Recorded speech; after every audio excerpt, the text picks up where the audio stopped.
We're going to go ahead and get started with this thing. Y'all hear me now? Is this on? Yes, sir. Okay. We're going to go ahead and get started. First, thank you for being here today. We're going to try to keep this as short and brief as we possibly can so it don't get hot. But about 2.5 years ago, Commissioner Henry, when we were in a cabinet meeting one day, leaned over to me and said, "What is this program that the National Guard runs up in Kentucky that deals with kids?" Tim Irwin was telling me about this, Judge Irwin in Knoxville. And I turned around and I said, "Well, sir, that's the National Guard Youth Challenge Program." He said, "Where's ours?" I said, "Sir, we don't have one." And his next question was, "Why not?" And I went into a diatribe of explaining to him that what it takes to get a program and how we here in Tennessee have been working for 20 years to find the right place and facility to have one of those. We've made several feeble attempts, but it never worked out.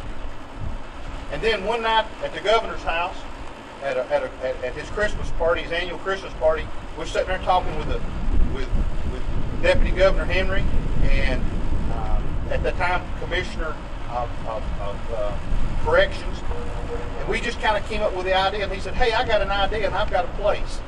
And it just kind of evolved. And then all of a sudden, Woodland Hills became available. We came out here and looked at it, and we said, "I think we can. I hope we can." And then we brought the folks down from DOD, the National Guard Bureau, and they looked at it, and they're like, "Well, we're not sure you can because that facility's almost too nice." And we have changed that, and you're going to get to see it today. But this is a culmination. In 1992, when the National Guard Youth Challenge Program started, General Herb Temple, and General John Conway said, we can put this together for a recruiting purpose. But then quickly we found out across the nation that it's not so much recruiting, but it's taking care of our citizens.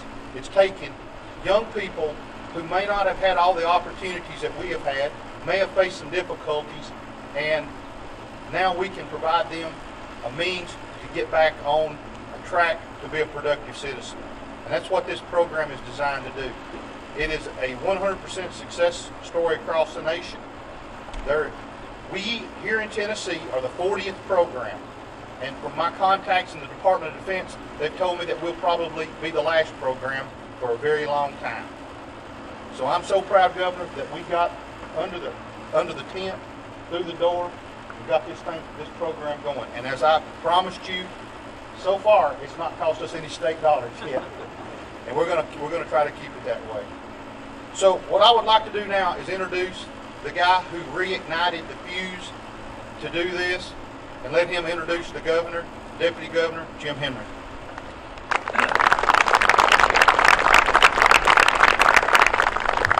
Thank you very much, General. You know, it's easy sometimes to have ideas, but it's another thing to make it happen. And when you take a look at the coordination of the different departments that made this a success, it's really interesting how it happened. And General Hastings, if it hadn't been for you, Ryder and that, it would not have happened.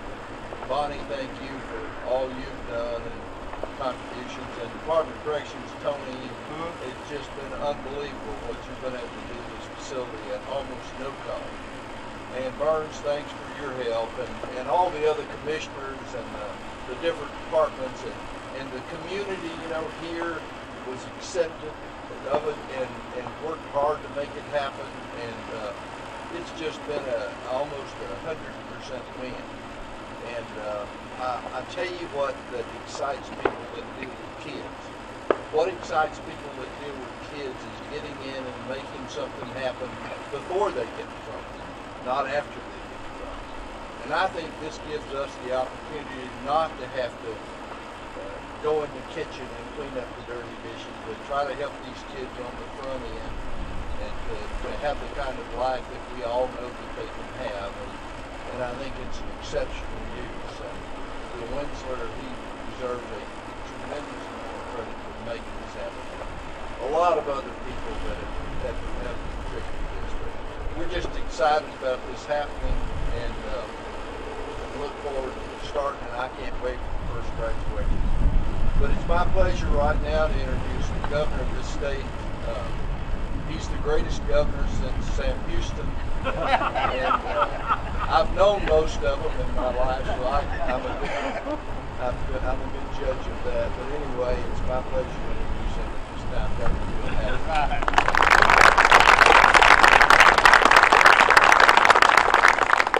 Sam Houston. Hey, welcome. Both General and Jim have done a good job of talking about it. Let me give you a few more specifics about how this will work. It's an alternative residential program that offers 16 and 18-year-olds who've dropped out of school and have no criminal record the opportunity to learn self-discipline, leadership, and responsibility while working to obtain a high school equivalency degree outside of the traditional school setting. By the way, this is one step in our comprehensive public safety action plan, which a lot of the folks that you see over here with me have been a part of. It's a great example of two departments collaborating, actually three, with corrections and children's services and military. It's a 17-month voluntary program. Let me stress that. It's a voluntary program. Participants have the opportunity to enhance life skills, increase self-esteem, and learn job skills. And if they qualify, then they can take the high school equivalency test. It also falls in line with our Drive to 55 by helping them earn high school diplomas, and then they would be eligible for the Tennessee Promise once they've earned the high school diploma. 8 core components: academic excellence, physical fitness, leadership, followership, responsible citizenship, job skills, service to community, health and hygiene, and life coping skills. They begin with a 2-week acclimatization period, followed by a 5-month residential phase, and then a 12-month post-residential mentoring program. As General said, we're the 40th and likely the last program to join this. But what we're trying to do in Tennessee is provide a pathway for a lot of different people. As we know, anybody who has kids knows that no two kids are the same. They have different needs and different interests, and we want to be able to provide different opportunities. And we think adding this to the menu of opportunities available for kids in Tennessee to reach their full potential is a great addition. So I do want to thank all the commissioners, and as the General said, Jim's kind of the brains and the power behind this. I want to thank Jim for that as well. So thanks. I think we're back, General. Back to you.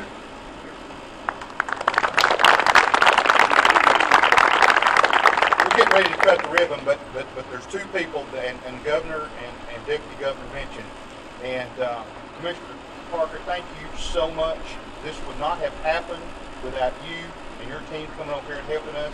Bonnie, thank you so much for working in the collaboration, not only with the kids, but with the resourcing that we've got behind this. And Commissioner Phillips, you're going to put all these kids to work. I know you're going to do that. So thank you for everything that you guys do every day. Governor, I'm going to tell you, this was a true collaborative effort. I believe you've got more departments working together on this, probably any other project around. So thank you guys so much for doing this. Now, this is not the end, this is the beginning. And, every marathon begins with that one step. And so we're on the marathon now. We're going to get this first class done, and teammates, thank you for being here. Thank you for being part of this program. And it's going to be a challenge, not only a youth challenge, but a challenge to us. So, Governor, if you would.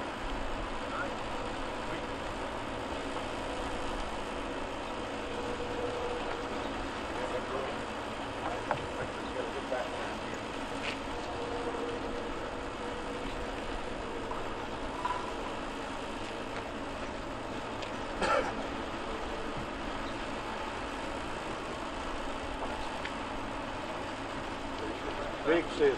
All right, come on in here, everybody.